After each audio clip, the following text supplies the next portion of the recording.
Welcome to another episode of Talk, Heal, Evolve. I'm Stephanie. And I'm Ebony. Ebony, let's take them on a journey of healing and self-discovery. Yes. Grab your seat. Wrap yourself in a cozy blanket. Don't forget that journal. And prepare to dive into conversations that nurture the soul. I think it's time to create intentional space for growth and evolution. Girl, you ready? Let's get into it. Welcome, guys, to another episode of Talk, Heal, Evolve. I'm your girl, Ebony. Stephanie. And we are so excited to be back in the studio with you guys. I know things look a little different now. I know, a little comfy this time. Location number 2.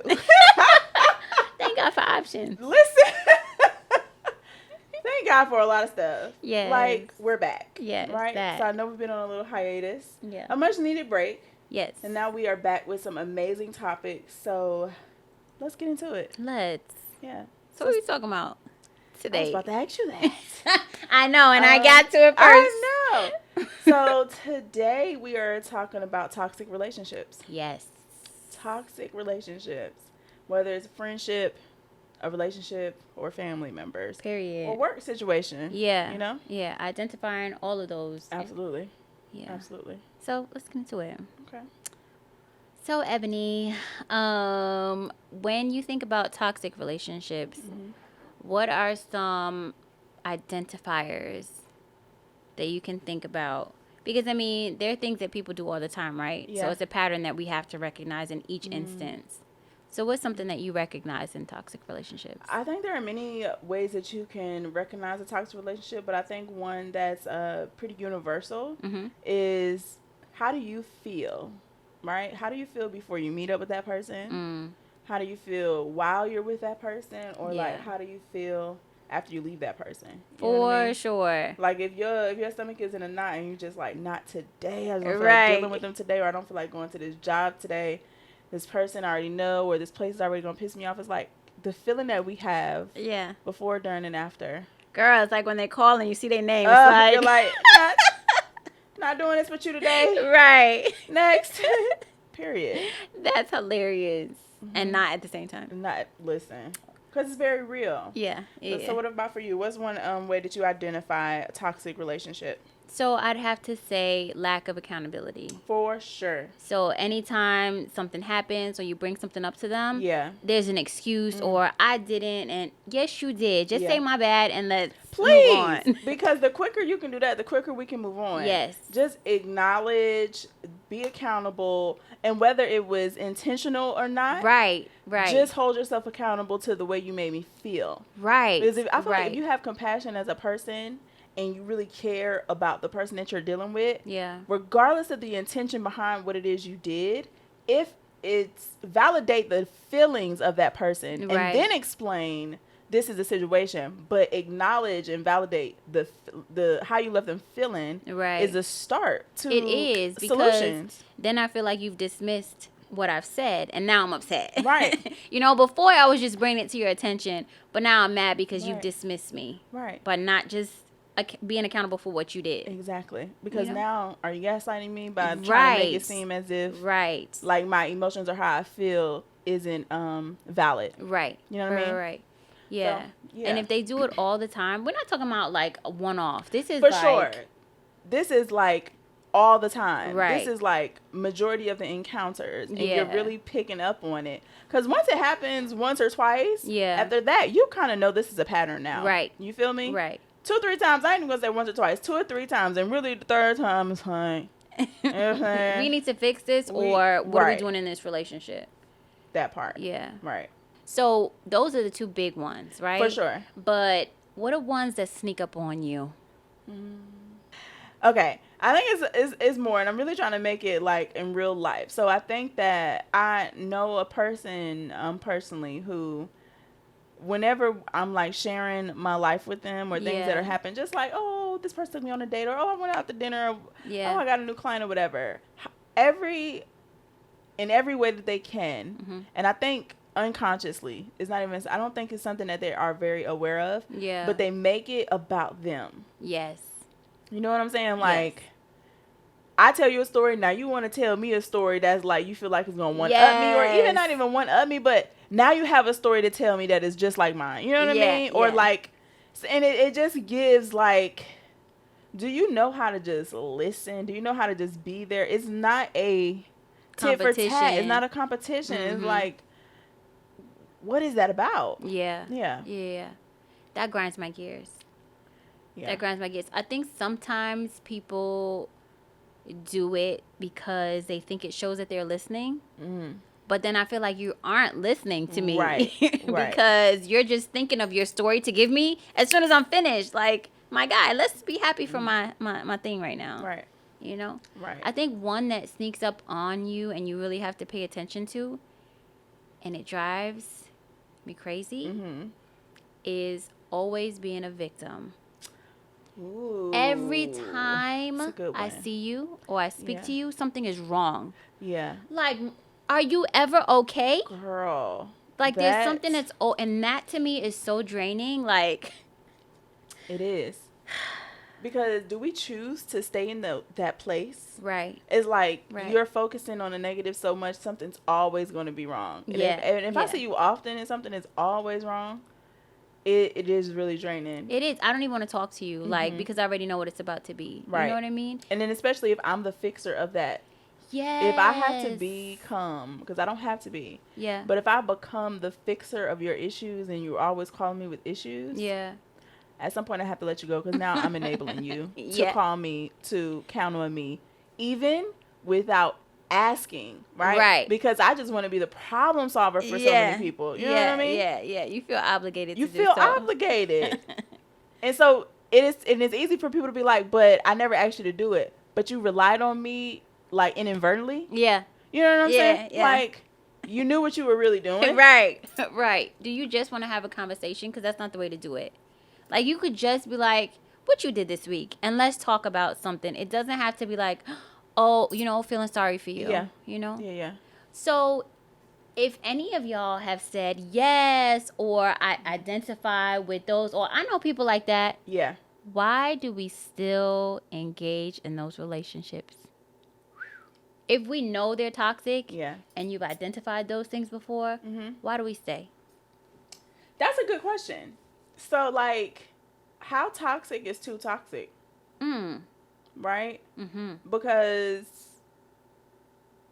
I think we will deal with so much, and then some people will just deal with it because they grew up in a household where toxic energy was all that was there. It was just a really toxic household. Right. So even though they know it's toxic, they have a comfortability level with it that it's something that they're willing to sit with and deal with on a daily basis because that's how they grew up. Yeah. You know what I mean? Yeah. For sure. How toxic is too toxic? Girl, I guess the level is different for everybody. But I think when it starts to drain you or affect you negatively, then I think that's always too toxic. Yeah. But I think a lot of times people stay because of fear. For sure. Fear of the unknown and fear of the known. Yeah. You know what I'm saying? What are people going to say? Right. If I don't talk to my whoever. Right. Or if I leave this job or, you know, whatever it is. And a lot of people stay just because they're comfortable with it. I mean, like, how many women do we hear they're, like, staying in the marriage or the relationship because, like, now I have 3 kids and what am I going to do and all these things. So. Well, that speaks to low self-esteem for sure. And low self-esteem, yeah. Yeah. And, when you have that kind of trifecta, I think it's the perfect recipe for a toxic person to latch on to. Ooh. You know what I mean? You know something? That is actually, that's honestly, that's a word. But also, it's like a hard, like, you have to really think about it because sometimes, like, people pick up on the silent things that we don't necessarily say out loud. Yeah. You know what I'm saying? And so when people have conversations around, like, I'm always attracting a narcissist or I'm always attracting, like, people that hurt me or blah, blah, blah, or whatever the thing is to be the victim, is like, what cues, what energy, like, what is unconsciously going on with us? Yes. That even though we don't think that's the type of person we are, but in our unconsciousness, that is the vibe that we're giving off. You know what I mean? Yes. And people who are Predators, girl, can literally. Oh my God. Yes, continue. Yeah, so people who are predators can literally pick up on those. They know what questions to ask. They know what to listen for. Yes. To figure out if you're the type of person that will benefit them. Yeah. You know what I mean? That they can suck That they can suck dry. Yeah. Yeah. And so it is important, and I'm literally talk to myself at the same time. That is why it's important that when you see those red flags and you know that they're there, to not ignore them, because red flag after red flag, what are we really waiting on? Are we really waiting on like the Big Bang to happen? Right. Like the oh my God moment. And then also it's easier to cut it before it goes too far. Yes. Just even the time spent with the person. Yep. The amount of information that they get to know about you is like, just cut the cord before you get too deep into it. Yeah. That it's really hard to come out of it. Yeah. And, you know, I think that that's where a lot of relationships turn violent. Mm-hmm. When you realize these things, but you continue on, right? And then that person starts to get so ingrained in you, your life, all the information, and now you want to cut me off? Yeah, we not having that, you know? And they just snap. They snap. And violent, not to cut you off. Yeah. Because I want people to know, violent doesn't mean physical. Not all the time. Emotionally, spiritually, like, people know how to, when they get to know you to a certain degree, they know those triggers. Yes. And they know how to use them in a way that can be violent, even if that's not a physical thing. Because mentally being violated can last longer than a physical bruise. Absolutely. You know what I mean? Absolutely. Yeah. You know, there is and I don't even want to bring them up because I've just recently cleansed them from my feed, because they used to be all over the place. Krishan and Blueface. Oh, yeah. All over the place. And I'm just so glad that they're dying down. But that, to me, is the epitome of somebody knowing what your triggers are and then gaslighting you to make you react so that you look like the crazy person. Because she literally looks like the craziest person. But he knows her so well, and he's picked up on all of the insecurities and the things that do literally, you know, make her snap and does those things. And it really is up to you as an individual to try and control them. Yeah. But sometimes people just know you so well. So, you know what's interesting is I have a different take on it. Mm-hmm. Like a very, very different take. And I think even the way you explain it is how a lot of people see it. Yeah.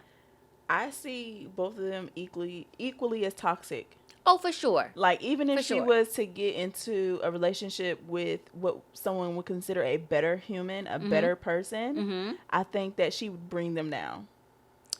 So I agree with you. She would be the toxic person. I agree. Yeah. For one, I don't know if he is even old enough mentally to know all the things that he does. He knows. He knows. You really think so? Absolutely, because and it happens so often that it doesn't even matter, but when she leaves, he knows exactly what to say to trigger the responses and then to bring her back in. Because what he says to us or shows to us, her screenshots say different things. And I hate that I even know so much, but her screenshots say very different things. And so that's how you know that people can kind of manipulate them. For sure. And from her background, you can see that, like, what she's gone through. Yes. And how that affected her. Yeah, right. Yeah. And how that has changed her. And so now I think she's even more toxic than she was.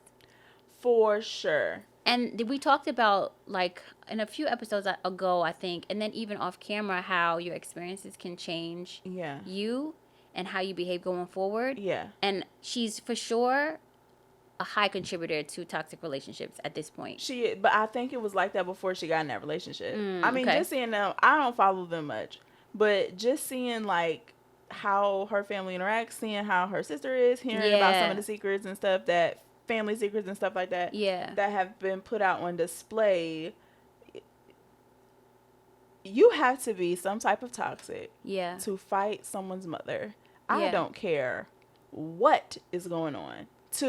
And I get it. Oh my goodness, because people are people and humans can be nasty. Yeah. But to fight an elderly, I'm gonna consider her elderly because she's my elder. So I'm gonna have to walk away. We differ so much here because I think that labels are just labels for real. Because I don't mother. She's a human being. She's a human. And if you step to me the wrong way, you just have to get dealt with. Is in her 20s. Yeah.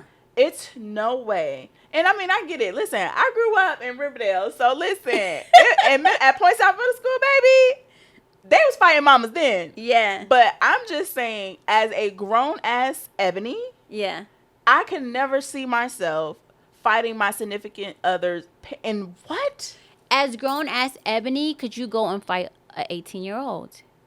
No. That's what I'm saying. So this woman, that's all labels. Like, she's a toxic person to come and want to fight a little girl. Yeah. You should know how to walk away. Yeah. So it again toxic environment all the way around. Yes. And one thing that I realized about toxic relationships, which is so pivotal here, is that it leaches into you, right? Yeah. So even though you may not react that way, being in that environment, because you are your environment, for sure. Yes. Yeah. So it can bring you out of character or become your character. You know what I'm saying? And so we have to be so careful when we try and encourage people just because they have a label to stay in a relationship or maintain a relationship, because you're going to you have the potential to cause that other person to become just as toxic as the situation they're trying to get away from. When you put it like that. Yeah. I completely understand that. That makes a lot of sense. And so that's why all the time I'm saying, like, you just have to really consider the content that you consume. And content is not just what you look at on your phone or on the television, but the people you have in your life, people you have in your circle, like the people you walk into a room with. Like, you just have to be aware of the content that you are continuously getting, because you become the content. For sure. And I wanna delve into that a little bit, because I think that is one of the driving forces behind this episode. Okay. Is outside forces trying to make people maintain relationships. Yeah. That you want to walk away from. Right? Just because of those labels. Yeah. Or even what you said was so pivotal. Important, pivotal, whatever, to me, about how much you've invested in a relationship. Because now it's like, damn, I've been with him for so long. How am I going to walk away now? Or we have kids. It doesn't matter. Right. Like, once you have an identifier, disengage. Yeah. Because how many times do you need to let somebody hurt you before you know that it's just not, you know what I mean? Yes. Yeah. I get that. So how do we encourage people to see these things and identify them, right? Because sometimes people don't, or even in themselves, because sometimes people don't want to talk about therapy, or they don't want to say, yes, this is a thing with this person, or whatever. They see the thing. Yeah. How do you now be like, okay, this is it? Like, how do you know it's affecting you for you to start your disengagement? Okay. So I know it's affecting me on how I feel, right? And in like previous episodes, I always say, like, is this healthy for me? Is this healthy for the other person? Yeah. Is this aligned with where I'm going and what I want to do? The disengagement can be hard sometimes, because sometimes we like to just be attached to people. Yeah. And honestly, certain people know how to pull you back in sometimes. Yes. And I think for myself, I can be such a forgiving person. Yeah. Because I just want to give space to the fact that we all are human and we all make mistakes, right? But it's only so many mistakes I'm going to allow you to make before I just be like, ugh. But the deeper you go, I think the harder it is to disengage. Yes. Yeah, I feel like the deeper you go in the type of relationship that y'all have, the harder it can be to disengage. For sure. Man. And I think the disengagement is different for every person. Oh, yeah. You know, I can give you rules of disengagement, but that could look so different for so many people in so many ways that I wouldn't even know where to start. Right. Right. So I think one of my key things is the effect on your mental health. Yeah. Right. So if you are walking into work and you are stressed out, yeah, your anxiety is up, yeah, you leave, you're depressed, all of this stuff has an effect on your body. It has effect on your relationships with other people. Yeah. And so just knowing this thing is bringing me down, I cannot stay here anymore. And again, the titles to me don't matter. And so when you see those things, I think it's important to talk to people about them. Yeah, the right people. Right. That's it too. Yeah. The right people. And watch out for people who are trying to make you stay or find ways to cope with that thing. So if I go and I tell you that this job is stressing me out, I'm so depressed, I don't know what to do, find people that will encourage you to increase your skill set to get something else. Yeah, yeah. That is so interesting. Yeah, but it is. It is. Go ahead, what you about to say? I don't know. Yeah, because I find that people will be like, oh, well, what you can do differently. Yeah. Or, talk to your boss or, no, get out of this situation. I've already come. Do you know how far gone you have to be to realize you need to get out of something and be willing to get out of that? Be willing to get out of it. Especially if it's a relationship with family. Yeah, especially. If it's a relationship with family, yeah. If you are willing to remove yourself from a familial relationship and you've decided to go that route, that you're voicing it, that must have taken some courage. Yeah. Yes, and lots of reflection, because labels to people are important. And so stop encouraging people to stay with toxic or stay in toxic relationships or environments. It's just not right, because then you can make them toxic. And for what? You know? I have a question. Yeah. Can you name a time where you were in something toxic and you disengaged, but it wasn't easy for you to disengage? I can. So, I grew up with a sister and a brother. Okay. And from the time I was born, that's what I had, a sister and a brother. Okay. And it was a young man that lived up the street that my parents took in and groomed him and grew him and poured into him to the point where that's my brother. Right. So years go past or whatever, and I'm in boarding school and he's driving, my literal, you could not tell. Yeah. And when people would say, oh, ask my father if they've known him from Trinidad or something, they were like, who's he? And he say that's my son. Right. And they were like, what? People thinking he's stepping out on my mother or something. Is he white? No, he's black, but they know he don't have no biological son. Got you. Right. So they were like, ah! And anytime somebody would question either one of them, it be ready to come to blows. Why are you asking me? I done told you. Right. So anyway, very long story short, he got sick to the point where he was in a coma. And we did not know because his wife didn't tell us. And because she had problems with my sister, I believe. Okay. Just not getting along. And not getting along enough to not... Girl, tell about a life or threatening type of. This is the toxicity that I'm talking about. So when you allow other people into your space, watch how they move. You got to. Right? Because this man has known this family for his entire manhood, adulthood, I would say, right? Because it was from when he was young. And when I tell you poured into his life, just as much as he poured into mine. And I would say mine because he grew me. And I knew I was being picked up from Virginia back to New York for the weekend, back to Virginia, like, ride for me, right? So anyway, in a coma, and he ends up waking up. But before that, we went to go see him, and she's like, why y'all here?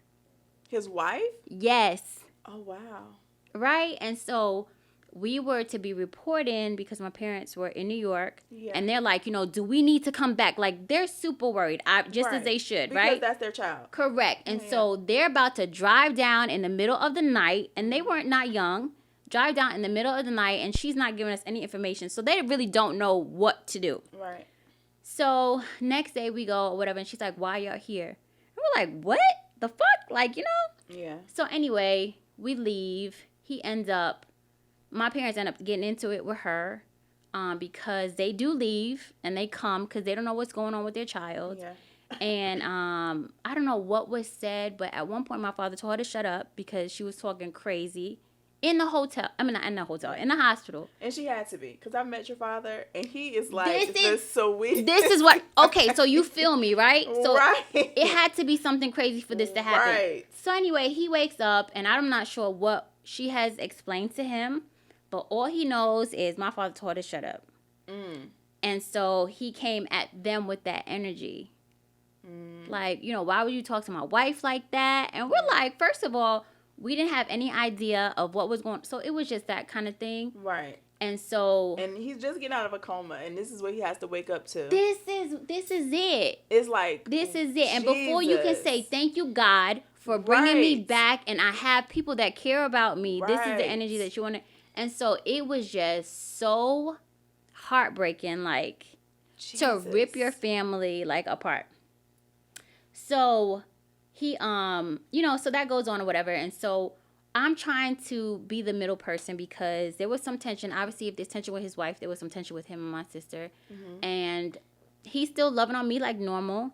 There's some tension with my parents. So I'm like, feel stuck. Right. And so I'm trying to bridge. And it was just such a toxic environment. And I feel like he wasn't making the effort that I feel like he wanted to make. Because it's hard to choose between your wife, who you're supposed to be joined with, and then your parents, right? Yeah.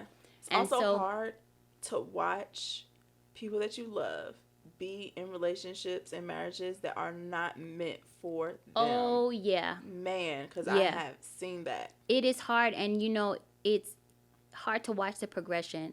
Like, you see the signs, because even my wedding was a difficult thing for him to, like, attend, Really? Yeah, it was just a weird transition when she came into the picture. And anyway, whatever. But so just to watch that and to be the middle person, it was just it was difficult because I'm going from the emotion of thinking about to lose my brother to seeing him be live and well or getting well and still losing him. Yeah. So it was very difficult. So I just stopped talking to him. He's never met my son. He met my daughter one time. And so I don't have a brother. That's just the long and short of it. And I've already, like, my father and my mom, she still prays for him and, whatever. But at the end of the day, I feel like if you're waiting for the moment to come for something tragic to happen, for you to show up and feel crazy, but do not come. Oh no! Don't say that. Do not come. No. I'm dead serious. No. Sometimes that's what it takes, though. No, but it shouldn't take the death of a person. No, for sure. For you to come to the. No. Yeah, when you say tragic, I definitely don't mean. No, I mean death. Like, for you to come to a realization. Yeah. By all means, come and make your amends, but don't wait for that time to come for you to feel crazy enough to do something about it. Sometimes that's what it takes a lot of people to realize that life. It does. Honestly, death can be such a hardship, but also beauty. In it, because a lot of people get wake up calls when people close to them. Pass away. They do. Like, they start to realize, I don't know, why is it when someone dies, people start to realize that. More people come to a funeral than anything else. Like, life is so short. It's like, you realize that now. Yeah. But a lot of people get their awakenings. I feel like when other people transition on. They do. But, I'm of the mindset that if you can't celebrate with me, for sure, don't celebrate me afterwards. For you know what I'm sure. saying? And I think that you need to live with the guilt and pain that my family lives with every day. Like, he was a son my father never physically had. Yeah. So I'm the son that he never had right now. Because we be building and going and all kinds of stuff. But, like, he was an actual man-child. Yeah. You know? And so they did little things that we couldn't do together. Yeah. So for you to allow somebody to come in and take that, I think, like, to me, I just, like, there's no coming back from that unless you come back from that. So, dang, it's so interesting, and the perspectives can be different, right? Yeah. And so I hear everything that you're saying. Yeah. I'm seeing it from a different perspective of a person. I'm going to put this into a perspective that everybody can relate to. Kelly Rowland and Beyonce. Okay? Kelly Rowland, her parents were there, but they weren't there. Yeah. So Beyonce's parents pretty much raised her in a way, right? And I remember Kelly kind of sharing her story and background about her parents and stuff that they went through and stuff like that. Even though you find a family or mentors or people who will love on you at a young age, whether they know your situation or not, and they take you in or they care for you or it's like a second home for you or becomes a main home for you, it doesn't take away what you learn from your biological parents. Yeah. And it doesn't take away what you've seen from that environment with your biological parents. So, like, that still is inside of us. Because sometimes I used to be like, how can Kelly Rowland come from all of this and still jump into relationships and be beat? You know what I mean? Yeah. And it's a core. It's something at our core of, even though I got to see another side of what life looks like and family looks like and what love is, it's still the core part of me that I came from a certain people, and this is how I view them, this is how they view me, this is, you know what I mean? Like, Yeah. So his wife can be very much so like his parents. Now, I don't know any of the situation, right? But he can be holding on to something that is very comfortable for him. And not to say that he's allowing it, but when you create a family of your own, you have to compromise. And some people's compromise is wild and it's toxic. You know what I mean? And yes, you do stay, but you get so deep, like we were just saying, that it is not as easy to walk away as one would think. Right. You know what I mean? I hear what you're saying. And I guess I'm just like, I view life so differently. Like, there are a lot of things to me that don't matter. And that's one of the things that don't matter. I think that loyalty is above everything else. Yeah. Right? And loyalty to good and important things in people. Yeah. And so when you see that someone or something is wedging between your foundation, I think that's important, and even these patterns that we're talking about, those will help you pick up on that, right? Because if your foundation is broken, then how do you stand? You know what I mean? And so just identifying patterns and people and things that are done that are destroying your life. Because everything you have is related to or built on that foundation. How do you let somebody come in and just break that up? That shit is mind-blowing to me.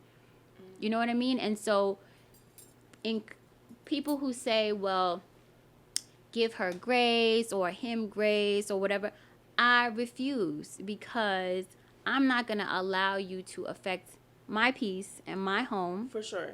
And my emotions. Like, could you imagine trying to hold on to something or relationship that is affecting my foundation? Fuck out of here. Absolutely not. No. And so I feel like if it's going to affect, now, I say all that, but if a time comes and he is bleeding in the streets, he's not my brother, but I'm still going to help him because he's a fellow human being. You know what I'm saying? So why do you say that? Well, here's the thing, right? And I think this is where it gets tricky, especially, like, just say, for instance, he listens to this, right? you can never say she's not my sister. Who? Melissa? Yeah. Son, let me tell you something. You can never sit on a platform and say she is not my sister. Let me tell you something. Let me tell you something. Let me tell you something. And Melissa, no, shout out to you because I love you to death. You already know that. However, if there comes a time where there is such a toxic environment between the two of us, and she does something to me that, or my parents that are just so mind-blowing, I will distance myself. Off the first attempt. If she does something that is mind-blowing. What is mind-blowing? Mind-blowing to do to your... She goes crazy one day and slaps your mother. Is that mind-blowing? No, that's not mind-blowing. So what... That's not mind-blowing. Well, what's mind-blowing? Because... that's not mind-blowing. She goes crazy. She slaps her. But if she is continually abusing my mother... Okay. That is mind-blowing to me. That's something I can't even fathom. Okay. And it's time for me... She would never, guys. This is hypothetical. This is an example of, because that's my blood, same pum-pum and everything else. Then I would distance myself. Okay. You know what I'm saying? Or it doesn't even have to be that crazy. Like, if she's continually making me feel like I'm going crazy, like I'm doubting myself, I will have to distance myself. And then again, if she needs something or it's a dire situation, of course, you can call me. It has to be dire. You can call me and I'm going to show up as best as I can. But to have a consistent relationship where I'm trying and it's just, no. And my mother would never force me to maintain a relationship like that or try to mend things between us, because it affected me now. Yeah. And why would you want to, if I've made a peaceful decision within myself, after, obviously it's going to take some turmoil of me going back and forth. So if I've come to a decision where, you know what, I'm at peace with letting her have her space and I have my space, why would you want to disrupt that just because of the title? Don't do that to me. That's interesting. I feel like it's so interesting. It's really crazy. I think that we come from two different backgrounds, and I always say that. Yes. I think our experiences are so different. And it's people that are going to relate to you and understand exactly where you're coming from, and it's people that's going to relate to me and understand exactly where I come from. I think because of my background, I just view it very differently, and I wish I had the gall to just be like, I really don't care, but it's honestly not in me like that. Now I get to a place where, like, I just cut one of my brothers off, right? I literally blocked his number because the disrespect was so bad about a situation that had nothing to do with him. And time again, it's like, how many times are you going to apologize for your disrespect? And then am I going to forgive you to keep going through this same cycle? Yeah. Especially when I don't allow people in general in life to disrespect me that way. And it's not just a me thing. It's just, that's how he is, you know? And that's a reoccurring role in his life with people, period. And I think I just got to the point where it's like, I see it as a cycle now, and I'm just not willing to deal with it. Yeah. And so I think for my family, I know for sure I come from a background of, like, self-hate. I come from a background of low self-esteem. Yeah. I come from a background of abuse. I come from a background of molestation. Like, and I was having this conversation the other day with a friend. And what dawned on me in the conversation was that my trauma started at, like, kinder care. Not even kindergarten, right?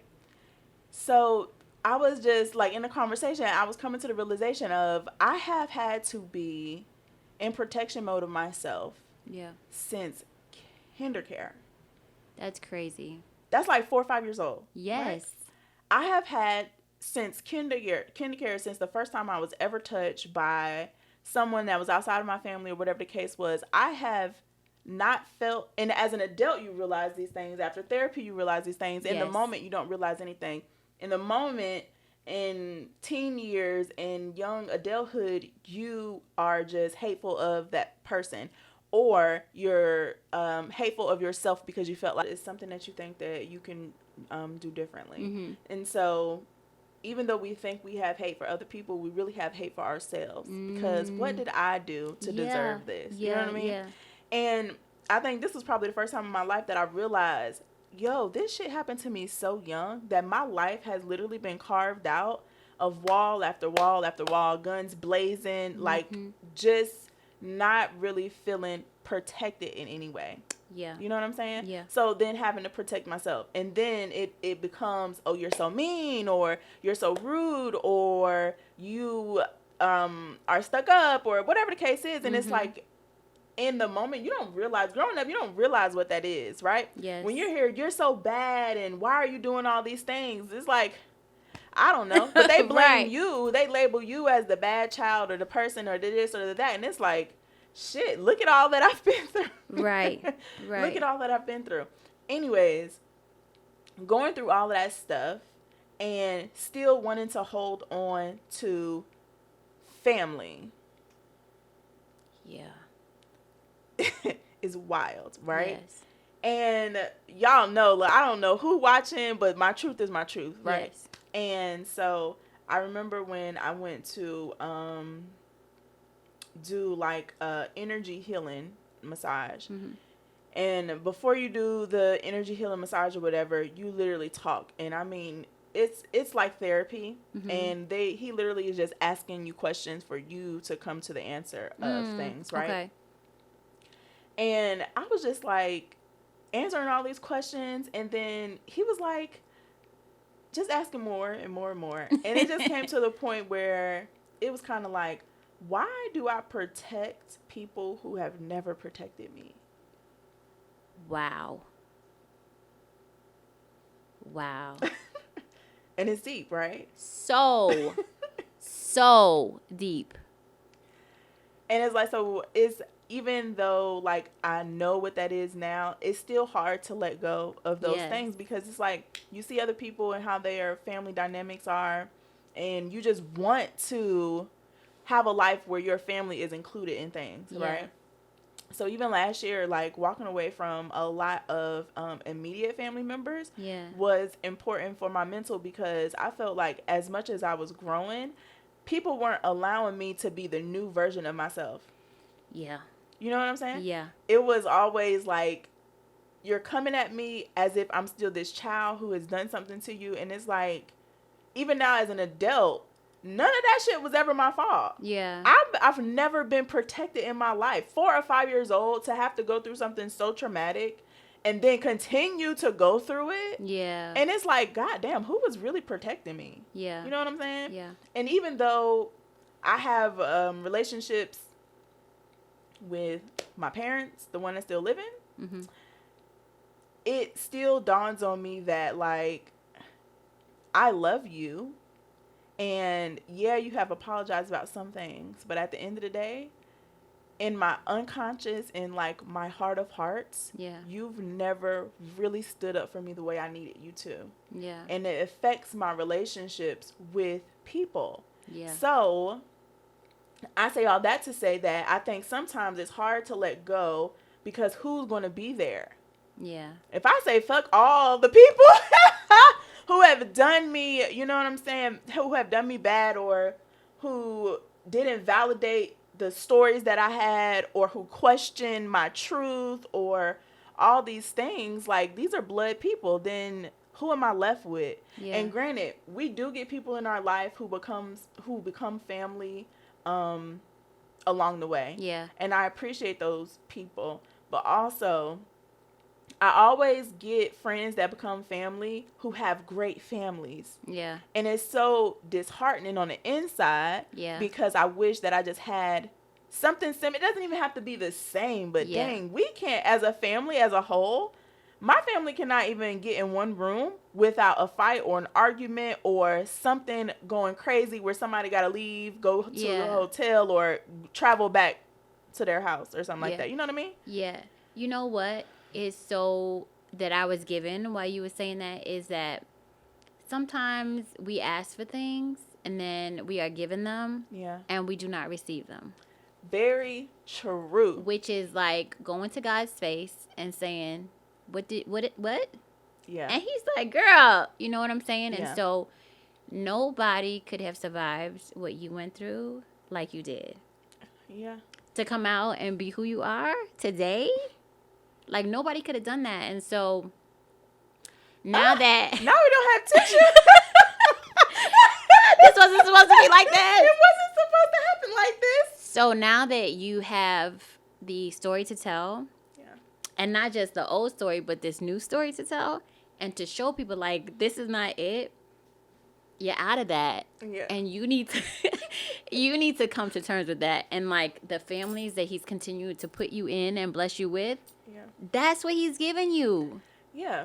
Yeah. That's what and I know it's hard because it's like there are certain strings in us that like are tied to bloodlines, but we have to get some sharp ass scissors that are ready to cut them and and be okay with that. Like be okay with communication, but not with ties, and just start aligning and tying yourself to people who want to be tied, who have the strength to hold extra weight. Right. Our families sometimes just can't hold extra weight. Maybe they didn't make it through the way that they needed to. Yeah. Or gain the tools along the way to do so. Very true. And that's okay. But that doesn't mean that you need to stay in a position where you are when there's so much more that you have access to. Yeah. It is very true. And so like the past 2 years or a year and a half, it has been like real foundation, literally breaking everything down. Yeah. And just building anew. So I'm appreciative of the people that come in my life. Yeah. I'm just getting to the point where it's like, okay, I can be around family and not have to go, because when I was in my 20s and stuff like that, girl, I used to be over other people's house for Thanksgiving and it just be like a little go outside and cry a little bit because it's like, we're not even getting together. Yeah. You know what I'm saying? Or I'm working, or honestly, sometimes it was just me wanting to be distant because I don't want all the drama that comes with getting everybody together. You know what I mean? Mm-hmm. And who did what to who and who done slept with who. And I'm talking about, girls, some of the stories that happen in my family, I be like, is this a damn TV? lifetime? Right. This is ridiculous. But again, I try to have grace because what I do know is people can meet me, especially in my past, when I am who I am. Yeah. If you don't know me, you don't know me. But what that really is I've been through so much that I'm so protective of my heart and my space and my energy. Yeah. And I do not know how to just allow people into my life to love on me without going through some testimonies with them first, or some testaments, or some tried and true, are you going to stay? Yeah. Because, and I think I really felt it when you said he wasn't your brother, right? Because it's like, damn, I don't never want to get so close with a person. Even though this is life, I don't ever want to get so close and so ingrained, I think. What is it? No. Ingrained. Ingrained Uh-huh. with a person to then disconnect and feel like I'm wrong because of my circumstances. Especially if they haven't done anything to... or I haven't done anything to like physically or mentally hurt them now. So I think I felt that more because it's like, don't call me your family if I'm not always your family. Yeah. You know what I'm saying? But if that's how you will do all of your family, no matter blood or not, then I can understand it. For me, I'm such a forgiving person. You know what I'm saying? Yeah. So I'm not just going to be like, oh, that's not my family. I just don't fuck with y'all like that. And I still love them. I just don't fuck with them like that. Yeah. And I look like the crazy one because it's like, well, why don't you ever, go to the reunions? Or because every time my siblings come back, they come back with a story. Yeah. Like, this person got into a fight. This person found this family secret came out. And I just be like, I'm not in a place of growth where I have grown to the point that going into that environment won't affect me in any way or trigger me. And because I know that it's going to trigger me or affect me, I'm not ready to enter that space. Yeah. And that's how I feel. think words mean something. For sure.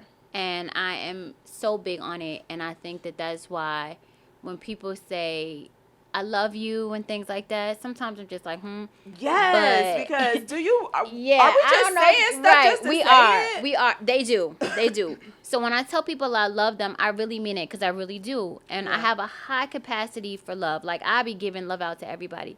But once the love is gone, it's gone. Yeah. You know what I'm saying? And it takes real work to get it back. So for me to call people my family, that means something. For me to call you my brother, that means something. And it holds so much weight. And you have to live up to the end of you have to live up to your name. Yeah. Once you accept the title of CEO, you have to act like a CEO. Once you accept the title of a bishop, you need to act like a bishop. Yeah. And once you don't, that's not your role.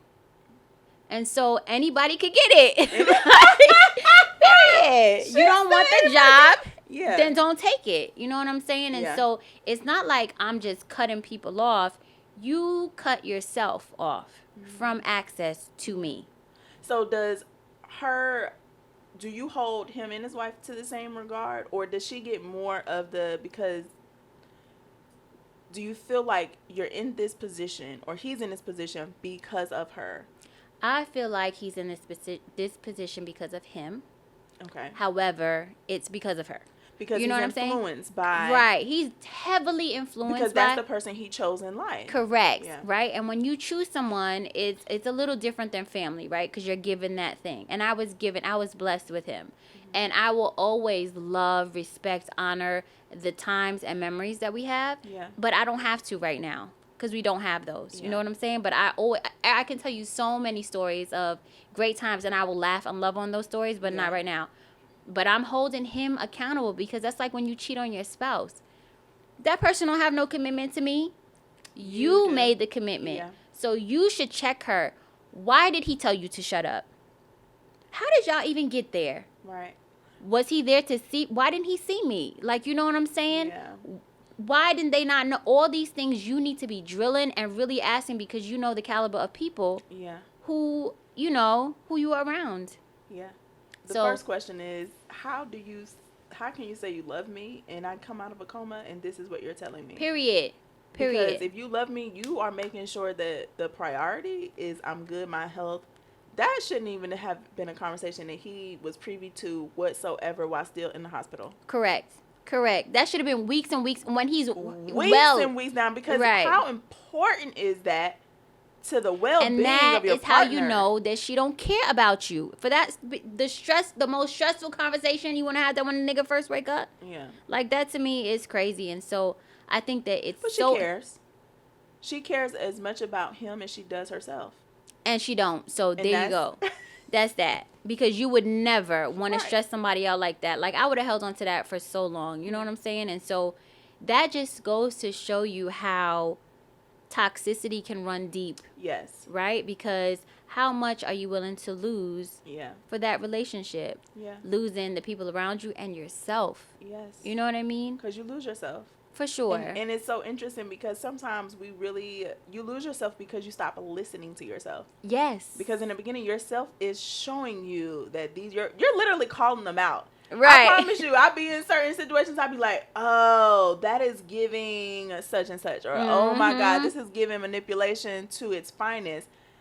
But then you just be like, okay, but maybe, you know what I'm saying? And it's like, well, how many times does a person have to really show us something before it all comes crashing down? And I think sometimes people wait for it to come crashing down, or some people wait until it's too late. You know, I think that, I don't even know if this is a thing, but I'm going to call it a thing. You get subconscious fatigue, right? So you get so used to calling things out that it's like, oh, I'm tired. I'm not even going to call that shit. It becomes normal. Yeah. Normal behavior.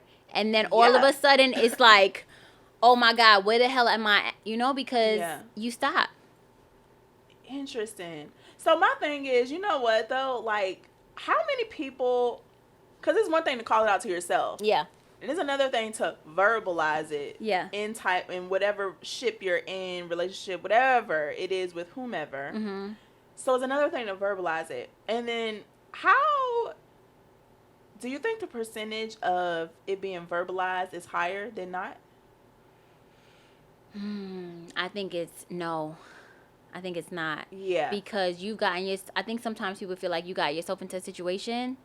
I can't tell people that, or, yeah. You feel crazy saying it out loud. Yeah. But even like, I don't think people are verbalizing it to the person.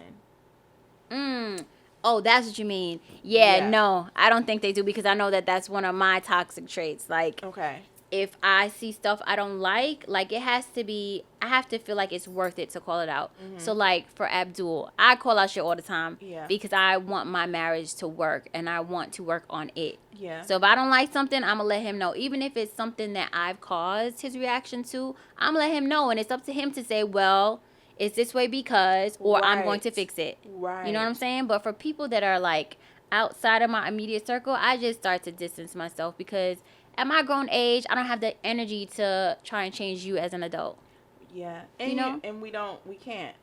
Right, a lot of times, right? And we can't. We can't. And I remember us having a conversation one day, and I was like telling you a story about something, and you was like, but you can't change. You have to sit with yourself and be like, can I live with this? Can I be okay with who this person is and who this person is being? Exactly. And I was just like, ooh, that's the because sometimes we really think that we can change people. Oh. Without even like. All the time. All the time. All the time. It's like. And you can't. You can't. People have to want to change for themselves. They have to. So let's talk about some tools for disengagement, right? Yeah. So if you see things, you call them out. Let's say you do communicate them well, because that's one step, right? You have to communicate. You have to. Yeah. For them to even know that that's something that they're doing. Give them the chance to correct it. Yes. But I think that is so immature for any adult to sit back and allow things to fester on the inside and then blow up. Oh, yeah. And everything comes out. Or I think it's so very, very immature and is a pet peeve. Say for instance, I'm in a relationship with somebody and I'm going to communicate the things how you make me feel, things that you do. And then in rebuttal, you're telling me about shit that happened weeks and weeks ago. Because we're talking about right now. Right. Why you held that in for so long? Like, I don't even know what you're talking about. Why'd you... And also, it's not going to hit the same because I don't know what the fuck happened 3-4 weeks ago that you're bringing up. It would have made a difference in the moment or a day after, but 2, 3, 4, 5 weeks down the line, I don't know what you're talking about. And at this point, I also think you're gaslighting me and saying whatever, because if you really felt a way, why did you not say it then? Correct. And not for nothing, you're still wrong. Like, the thing you did still happen. Right. Don't try to be like, but and. Right. But and. What are we doing? It's giving gaslighting. Yeah. It's giving you don't want to take accountability, so you're trying to turn the tables. Period, yeah. You know what I mean? Yeah. And so, it's interesting. And I think that, I see it in people, and I just want to have so much grace. I want to have so much grace. And I think that it really is. I want to have so much grace because I want people to have grace for me. Because I know at this age and with all the work that I've done on myself, my intention is going to be good. But also what I have to remember is that I'm a compassionate person. Like, I really take into account how I'm going to make a person feel. Yeah. If you get me to the point where I just don't care anymore, I'm going to say what the fuck is there. Yeah. Because now you're pissing me off. Right. And now you're having a conversation about something that really doesn't matter to me. And for me, that's honestly a telltale sign that I know that I'm through. Yeah. It's actually a sign for me as how I disengage. Yeah. Because now you've done all this stuff, and the littlest thing that you're bringing to my attention now is really pissing me off. Like, I just really don't have much compassion or don't care as much when I start seeing the signs. And so for me, that is how I disengage. Okay. And this probably comes from having a tragic background, honestly. Right. But I disengage with people, especially people of the opposite sex that I've had intimacy with, in a way that I want them to disengage with me.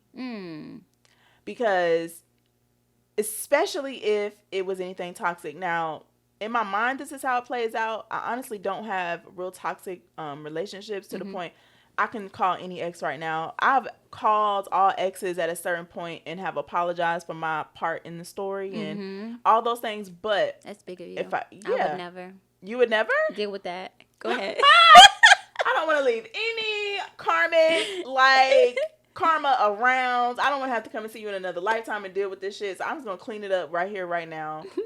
And I apologize for my part in it. And that it is what if I feel like I'm dealing with a toxic person, this is like in any type of relationship. Yeah. I'm gonna position myself for you to disengage with me. Because I don't want you to feel taken advantage of, used, or anything. Because you know sometimes men be like, oh, she was only there for my money. Like, first of all, what money? Right. And second of all, you know, but you never know the story that people are telling themselves. You feel me? Yeah. And I never want to be the villain in anyone's story. How do you even do that? Okay. I want to know the secrets. All right. So I had a situation about a year or two ago. And it was just a situation. And I realized very quickly, like, and not because we had never had an argument or anything. Yeah. But in my listening of this man, I was like, oh, this nigga crazy. Yeah. I'm talking about, we're just having regular conversation. And in my listening of how he goes about certain things and you're just listening to people, I'm like, oh, this could go all the way left. Yeah. Because you know, when you have something to live for, you know, when you have, not even something to live for, but you just not going to do certain shit in the world because you know you're going certain places. Yes. And I never want to have like bones in the that part. So I'm just not going to put myself in certain positions or situations for any craziness because that's just not my life. Yes. And I was like, oh, this nigga crazy. So I was like, but I don't know where he is mentally, because people, again, this was still representation. This was still representative stage. Yeah. But sometimes so you really don't know what you're dealing with, right? And because I'm the type of person that people feel so comfortable to talk to, and I give open space, and I do my best not to judge people on where they are, because I give that space. A lot of different people can come into that. You feel me? And then it's up to me to recognize it and disconnect. Correct. So, long story short, we was having a conversation one day. I cooked. He hadn't ate. So I said, I mean, I got enough. You can come over and get some. And he was not trying to leave. But, baby, you got to go. Yeah. You can't stay here. And it was that night that I realized, we had talked for like 2 or 3 hours. And the conversation was flowing. But, oh, my God. Mentally, where he was at in his mind in the conversation, I was just like, all right. So in my head, I was like, I have to disconnect, and I have to do it in a way where he doesn't feel like he got the short end of the stick. Right. Because for one, he knows where I live. Yes. He's been to my place. Like, in talking to people, they know. And if you have something to live for, if you have a business or whatever, you just don't know what people are capable of. So I literally, after that day, it was like, okay, how do I get him to disengage, right? So I just was like, when he was calling me, I just started arguments out of thin air. Yeah. Like, do you have somebody calling my phone? Because somebody is playing on my phone and you're the only person that I'm talking. I legit. And I was telling this story to a friend of mine and he was laughing and I'm like, it's funny now. But when you're in the midst of having the mental capacity to understand that if you don't disconnect from this person, it can go any kind of way. Yeah. That shit can be scary. Listen. And then you have the mental capacity to understand that you also need to disengage without a person feeling in any type of way because you don't know where they're at mentally. Even though people can show up and be a representative of what they want their lives to look like, but that's not the way their life is looking. Yes. 3 days straight. I was crazy. Yeah. You got a girl calling my phone. Until he was like, girl, you are doing too much. And he disengaged. And I said, thank God that I had discernment I'm not lying. That is crazy. Because, my God, some people are not mentally stable. That and you is can so hear funny. it in their fucking storytelling. So that's one way to disengage. From a really toxic person. Right. Finding ways. Continue to ask them to buy you stuff. Always ask for money. Not us giving out toxic ass solutions. She said, always. I am. Can you pay my rent this month? Because sure. A nigga will leave quick. Bitch, you just asked me that. Right, last month. The fuck you think I am, the bank? But he did it. 2 months straight. Yo, to ask somebody continuously and they not paying, listen, you have to be. Woo. Okay, so other solutions for other toxic situations, I would say, first, communication is definitely important, right? It is important. Let them know what they're doing that you feel is toxic. Yeah. But I think an important note is to operate on facts and not emotion. Like, oh yeah, give them make a list so you can point to specific examples. Because a lot of times people will ask you what you mean. Yeah. What did I do? And you can't just be like, you know how you are. No, I don't. Right. You know, so have some facts laid out for them so that you can clearly point to the issues that you have. Yeah, yeah. And communicate in a way where people don't have to be defensive. Yes, yes. Because how you start the discussion or how you start the conversation, it can be pivotal in the way. Oh yeah, how it goes. You feel me? Yes. And depending on like how connected you are with that person or with that job. Yeah. Start silently making moves for a different direction. Yeah. So when you do communicate what's going on, or, you know, you make it up in your mind to leave, you have had planned it out silently. Yeah. You know what I'm saying? Yeah. Not threatening them all the time. Not threatening them. Because the threat becomes like. Whatever. What are you talking about? Right. Yeah, yeah. That's really important. And I think it segues to another tool to disengage. Mm-hmm. When you say make your plan, like make your plan a solid one that you can stick to. Yeah. Stay firm in your decision to leave, you know, because when you keep going back, people start to take you like you're a joke. That's very true. You know? So stay away. Yeah. But some people know how to engage with you when you're ready to disengage. They know how to pull you back in. Yeah. So again, make your plans silently. Yeah. And allow people to just be who they are. Yeah. You know, because they're going to show you who they are. Oh, it always comes out. It always comes out. And you just have to listen, and you have to watch, and you have to pay attention to the words people say and then the actions that follow. Yes. You know what I mean? For sure. But I feel like we've given them some really great tools. And the one thing that is really important for us with you guys is to make sure that we not only talk about like the problems and, you know, things like that, but we also give solutions. So even with the minimal solutions and situations we've given you all today, we also have a worksheet that we are going to post on our website and on our Patreon account, where you can go and look at it and make a checklist and figure out if I'm in a toxic relationship. Yes, first of all.